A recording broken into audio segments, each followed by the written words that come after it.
What's going on, everyone? I figure I'd go ahead and give a quick update on both the 90, this one, and the 150 behind me. So ever since I cleaned the power heads here, there's been too much water flow in the center. They're hitting each other. I've tried different positions, and they all just hit this big behemoth of a hammer coral colony, and yeah, they shrink up. Just doesn't look good. They're not happy. So I've got to figure, and I've got them turned down all the way, shortest pulses, and just trying anything and everything to keep them from just blasting these guys. But yeah, you know, the 90 is just kind of on autopilot right now. Let me move. Again, we're still under construction. We gotta wait with the floor and everything. Gotta wait for the 150 to completely cycle, get completely done to where we can get fish in it, get some biological filtration going and all that, to where we can move this to the other tank, the corals and the fish. The rock, none of the rocks going.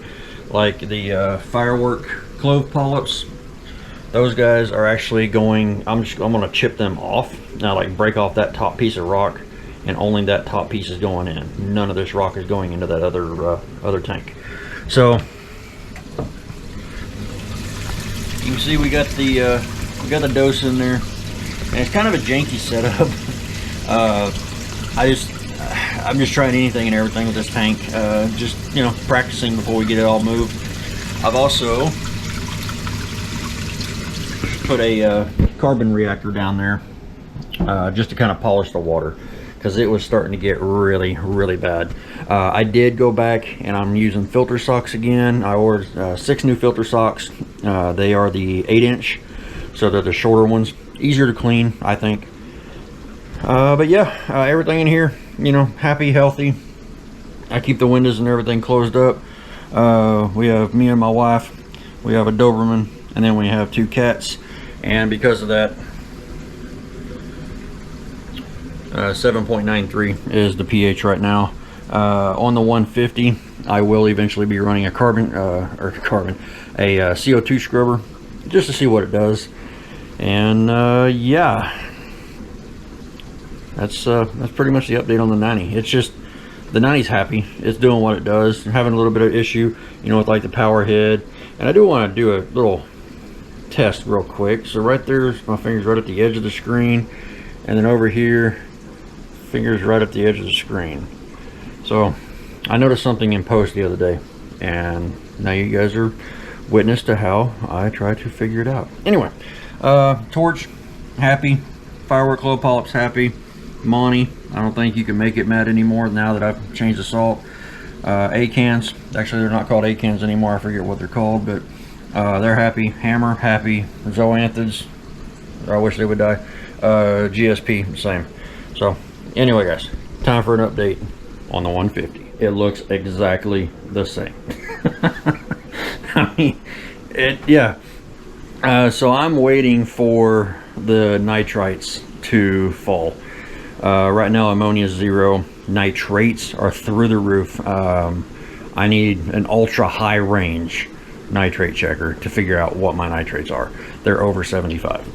Nitrites, I'm waiting for them to bottom out. They're still at 5, which is the highest my test kit goes. So it's just a holding game. Now, every single video that you guys see the lights like this. This is how they are from, probably, I think it's noon until 2 a.m. And at 2 a.m. they ramp down to 0% for the rest of the night. I am at 5% right here. It has been 5% running that amount of light the entire duration, 2 weeks.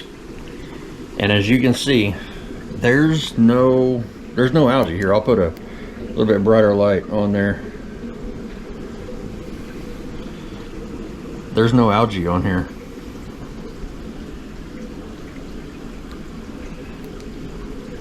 Keep your lights low and you don't have to look at a black box. BRS, as soon as I was going to make my my purchase, they ran out of the 1-inch gate valves from Spears. Go figure, right? So the 1-inch I'm going to put on this bottom drain line, and that's going to be my full siphon to quiet this thing down. I still haven't put the filter roller back in. I still haven't got the lights that I'm going to be putting up there, which is why I'm having to use my flashlight. And yeah, I did order the ATK, the auto top-off kit, which I'm going to be putting on here. I also ordered the dose, which you saw in the 90.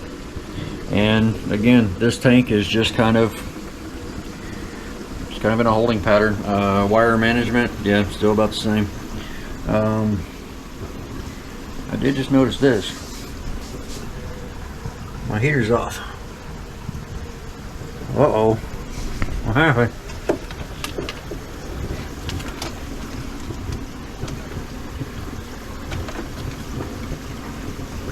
Huh.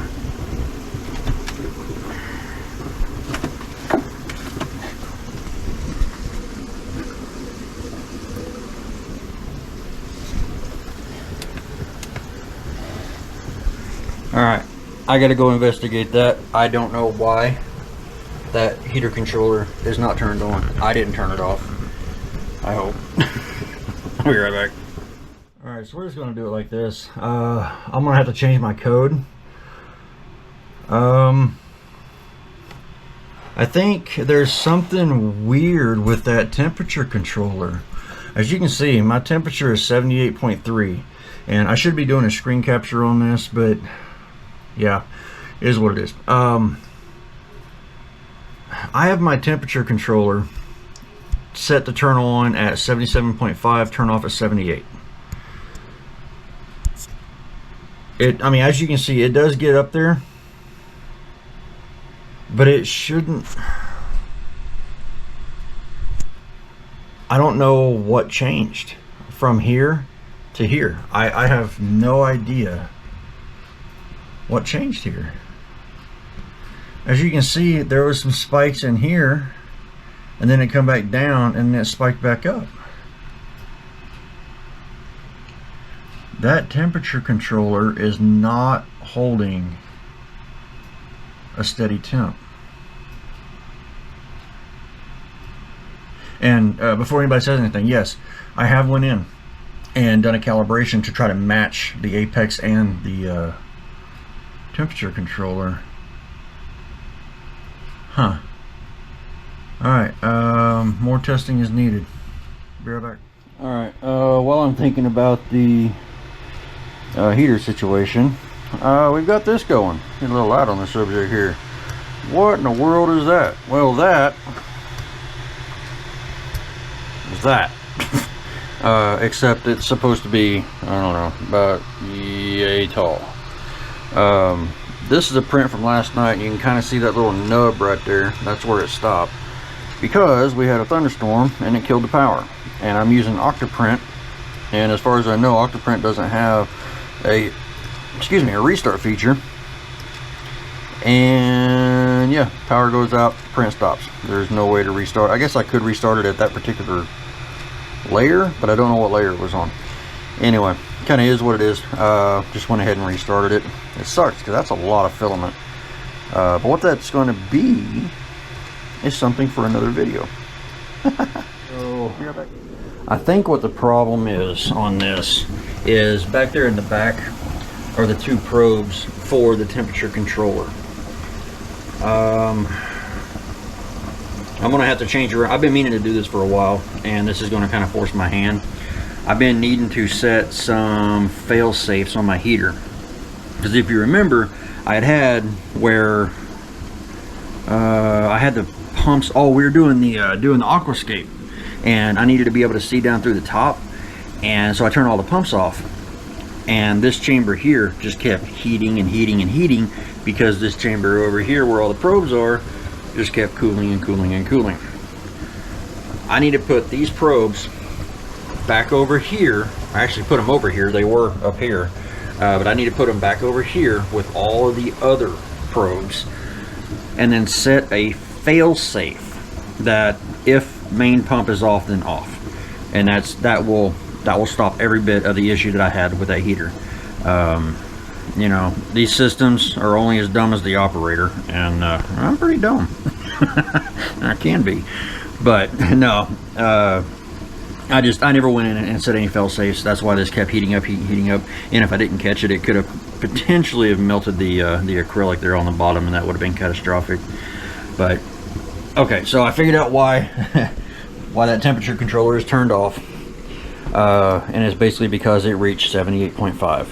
I think with those probes being in there, I think it may be kind of overshooting rather than heating here, coming up here, going back down, and then going into there. So instead of reading it there, it's reading it here, and it's overshooting because it heats the titanium heater up, and then it just kind of overshoots a little bit. But I've had it there for a long time. I don't understand those spikes. We're definitely going to have to do some testing. That's a given. The pump could be putting off a little bit of heat, but it's unlikely. DC pump and all. I'm running the pump at 45%, I think, right now. So, I don't know. More testing is needed. So, tank safe. We are just waiting for nitrites to fall. And again, 5% on the Kessel. These are Kessel